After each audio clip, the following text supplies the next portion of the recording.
अस्सलाम वालेकुम फ्रेंड्स, उम्मीद में तो सारी ठीक पे फ्रेंड्स आज कर भी share chicken popcorn simple recipe चलो करो बिस्मिल्लाह बनावन शुरू ये में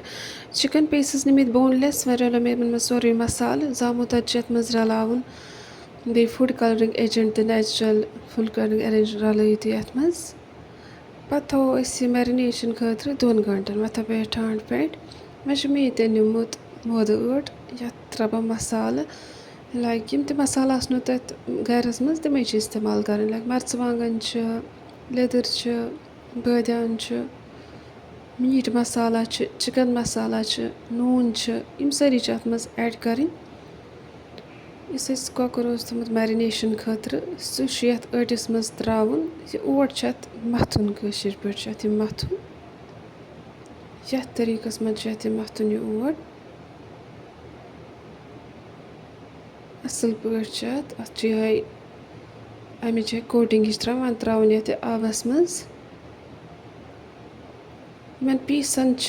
मथुन यह पे आबस मज त्रावन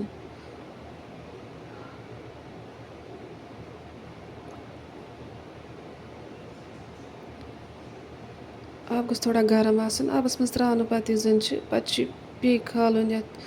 छान मज पे बे मथुन ओट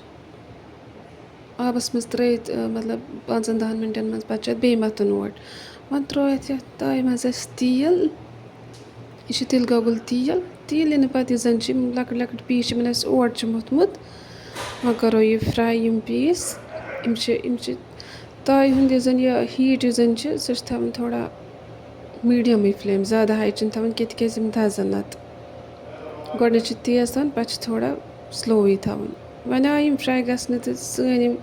चिकन पॉपकॉर्न गई तैयार तो वुम कत असल बनिमित अगर तुम पसंद आयो अजुक वीडियो सन चैनल करो सब्सक्राइब बाकी अल्लाह हाफिज़।